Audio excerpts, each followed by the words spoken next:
Bismillahirrahmanirrahim. Assalamualaikum warahmatullahi wabarakatuh. Waba'adu, selamat berjumpa anak-anakku semua kelas 7 yang Bapak banggakan dengan Bapak pertama kalinya di pelajaran bahasa Indonesia ini.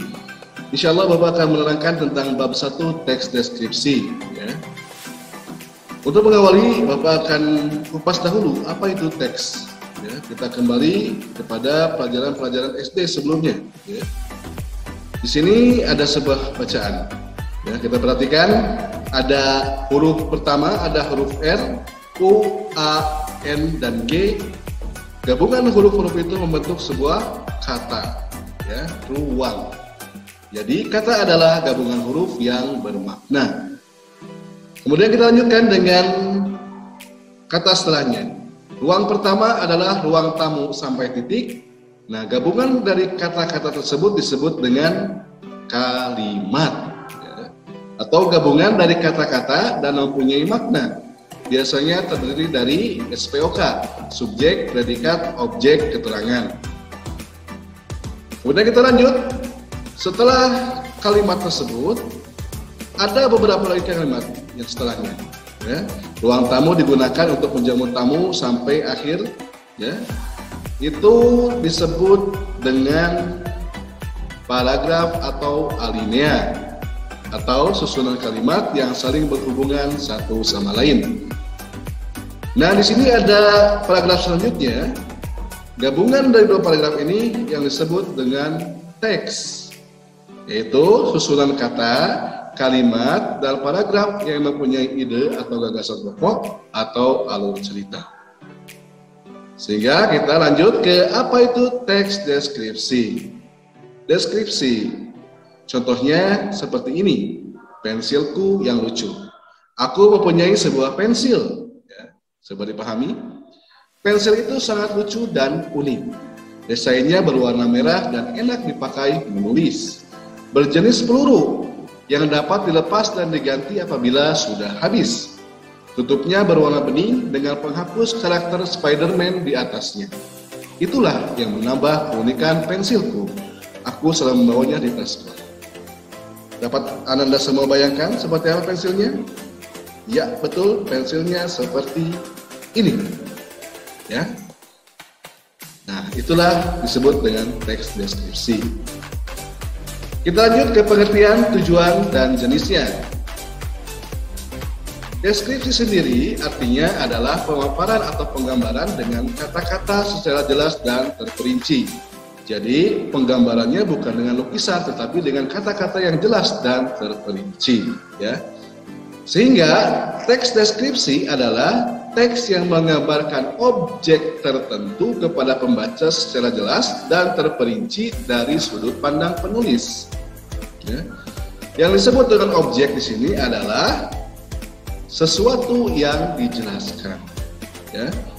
Objek dari teks deskripsi dapat berupa benda, tempat, atau peristiwa. Sekarang tujuannya.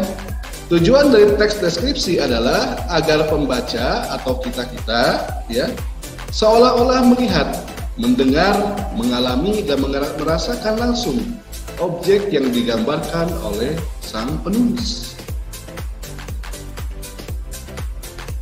Jenisnya ada dua.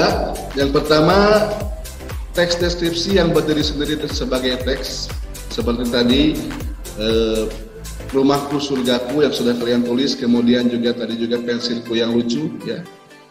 Itu yang berdiri sendiri. Kemudian yang kedua, jenis teks deskripsi yang menjadi bagian dari teks lain. Bagian dari teks cerpen, bagian dari teks novel, dan lain sebagainya.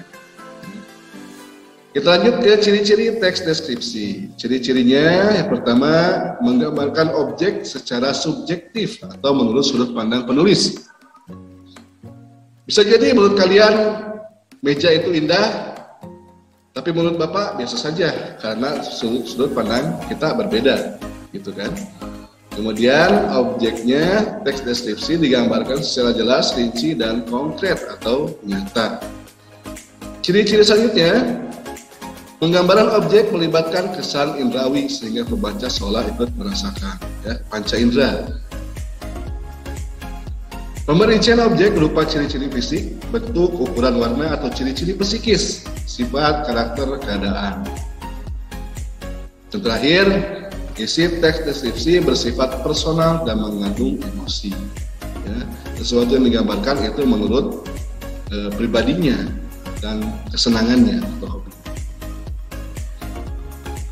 Kemudian lanjut ke model teks deskripsi yang sudah Anda tulis semua, ya, yaitu teks tentang rumahku surgaku, ya, sudah Anda bisa lihat sendiri dan bisa dibaca. Kita lanjut ke struktur teks deskripsi. Yang pertama ada judul, yang kedua ada identifikasi, yang ketiga ada deskripsi bagian, dan terakhir yaitu penutup. Ya, kita jelaskan satu persatu. Yang pertama judul, yaitu nama objek yang akan dideskripsikan. Seperti tadi, prinsipku yang lucu dan rumahku surgaku judulnya. Ya. Lanjut yang kedua yaitu identifikasi. Berisi paragraf pengantar atau perkenalan berupa nama objek, lokasi, sejarah lahirnya, makna nama, pernyataan umum lainnya. Contohnya terdapat pada paragraf 1 model teks deskripsi tadi, ya. Rumah saya terletak di Jalan Desa Cipadu nomor 215. Nah, itu nama objeknya, lokasinya, itu perkenalan tentang objek yang akan kita bahas. Ya. Terakhir dengan diantaranya terdapat ruang tamu, ruang keluarga, dapur, dan lain sebagainya. Yang ketiga, strukturnya adalah deskripsi bagian, yaitu berisi urutan atau bagian-bagian dari pembahasan topik yang akan dibahas secara rinci dan jelas, berisi perincian bagian objek apa yang dilihat, didengar, dan dirasakan. Contohnya ada pada paragraf 2, 3, dan 4 model teks deskripsi. Ya. Kita lihat, paragraf pertama tadi dijelaskan bahwa rumahku ada beberapa ruangan. Nah, pada paragraf selanjutnya, yang merupakan struktur deskripsi bagian, dijelaskan bahwa ruang pertama, ruang tamunya begini, kemudian ruang keluarganya seperti ini, kemudian dapurnya seperti ini, dan lain sebagainya sampai akhir dijelaskan. Ya. Dan terakhir adalah penutup, berisi kesimpulan, kesan, atau sebuah rangkuman dari semua paragraf sebelumnya. Contohnya pada model teks deskripsi adalah pada paragraf keempat terakhir. Ya. Itulah rumah saya, tempat kecil dan tenang yang saya cintai. Itu menandakan bahwa itu adalah penutup atau kesimpulan sebuah teks. Baik, kita lanjut kepada kaidah kebahasan teks deskripsi. Yang pertama adalah kaidah KPST, yaitu kaidah di mana kata dasar akan berubah apabila terdiri dari kata dasarnya awalnya adalah huruf KPST. Sebelumnya kita tahu bahwa huruf vokal hidup atau huruf hidup itu adalah A, I, U, E, O. Ya. Kemudian huruf mati atau huruf konsonan adalah B, C, D, F, dan seterusnya selain A, I, U, F, E, O tadi. Ya. Sekarang kita lihat rumusnya. Ya, kita bahas di sini ada rumusnya. Ya. Rumusnya me, awalan me atau awalan men atau awalan meng bertemu dengan kata dasar, ya, berhuruf pertamanya huruf K, P, S atau T, kemudian diikuti dengan huruf vokal, maka akan menjadi luluh. Contohnya seperti ini. Kata kerja, huruf pertamanya adalah K, mendapat awalan me atau meng atau men dan akhiran kan pada kata kerja ini. Ya. Sehingga berubah bentuknya menjadi mengerjakan, tidak mengerjakan, tapi mengerjakan. K-nya hilang, luluh. Ya. Karena setelah huruf K pada kata kerja ini adalah huruf hidup atau A, I, U, E, O. Begitu juga dengan kata padam, tidak mempadamkan tetapi memadamkan. P-nya hilang, luluh, menjadi memadamkan. Sapu, tidak menjadi mensapu, tapi menyapu. S-nya hilang, melebur atau luluh dengan apa kata pembentukan kata ini. Ya. Kemudian kata tulis tidak jadi mentulis, tapi menulis. Luluh, T-nya tidak ada, menjadi kemudian kecuali tidak luluh apabila, ya, rumusnya seperti ini. Kalau tidak luluh, me awalan me atau men bertemu dengan kata dasar berhuruf pertama K atau P atau S atau T, kemudian selanjutnya diikuti dengan huruf konsonan, ya, huruf konsonan tadi selain A, I, U, E, O, itu maka tidak luluh, tidak menghilang, tetap ada. Contohnya, kata kristal, kata dasarnya ini, kemudian setelahnya adalah huruf konsonan juga, R, huruf mati juga, K huruf mati, R juga huruf mati, kristal. Sehingga ketika mendapat awalan me atau men atau meng, itu tetap bentuknya, kata dasarnya K-nya tetap hidup, tetap ada, maksudnya ya, tetap menjadi mengkristal. Nah, tidak luluh karena setelah huruf pertama kata dasar itu diikuti dengan konsonan juga. Jadi konsonan dengan konsonan tidak luluh. Ya. Kemudian kata protes ditambah dengan awalan me dan men, jadi memprotes, tidak luluh, tetap ada protesnya, P-nya itu ada. Sketsa juga menjadi mensketsa, kemudian transfer juga menjadi mentransfer, bukan meransfer, bukan mentransfer karena T dan R konsonan dan konsonan.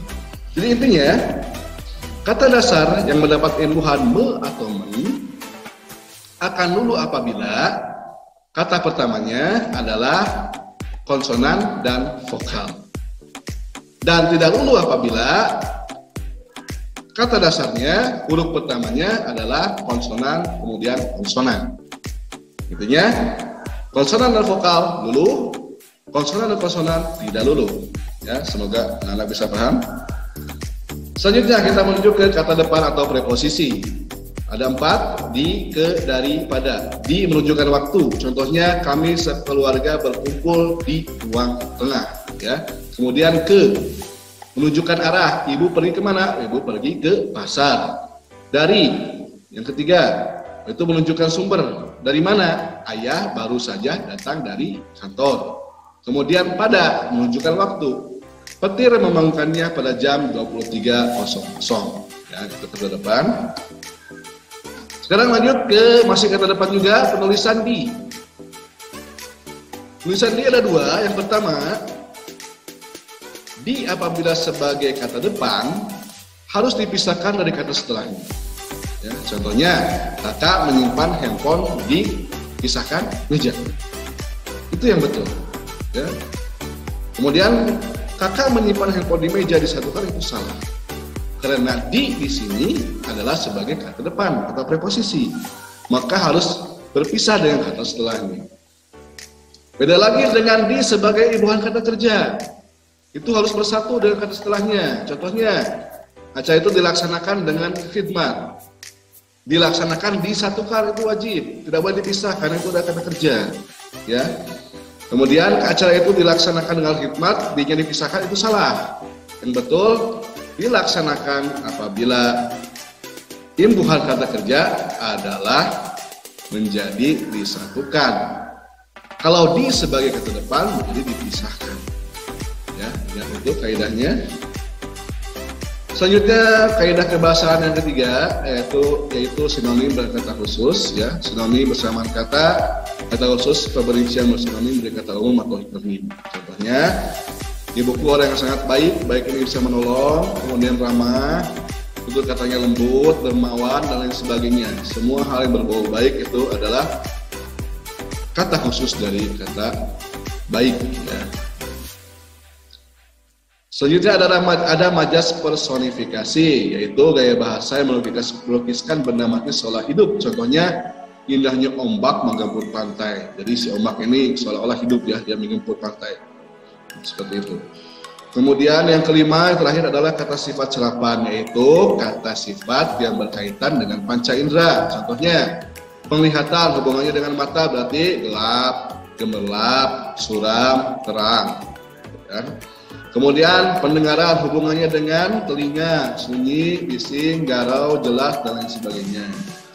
Kemudian penciuman berhubungan dengan hidung. Apakah benda itu wangi, harum, semerbak, dan sebagainya. Yang keempat, perabaan atau kulit. Ya. Apakah benda itu, apakah objek itu lembab, basah, kering? Nah, jelaskan atas sifatnya. Yang terakhir, panca indera yang kelima yaitu pengecapan atau lidah. Apakah benda itu manis, asin, pahit, dan lain sebagainya. Dilanjutkan ke menyajikan teks deskripsi. Langkah-langkahnya yang pertama adalah tentukan objek dan kasih judul, ya jelas.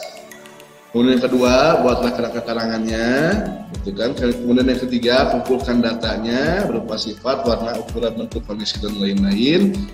Yang keempat, tatalah kerangka dan data tersebut menjadi kalimat-kalimat. Jadi disatukan dalam kalimat. Yang terakhir, kalimat-kalimat tersebut disusun menjadi 3 paragraf sesuai struktur. Jadi minimal di sana ada 4 struktur, ya paragrafnya ada 3.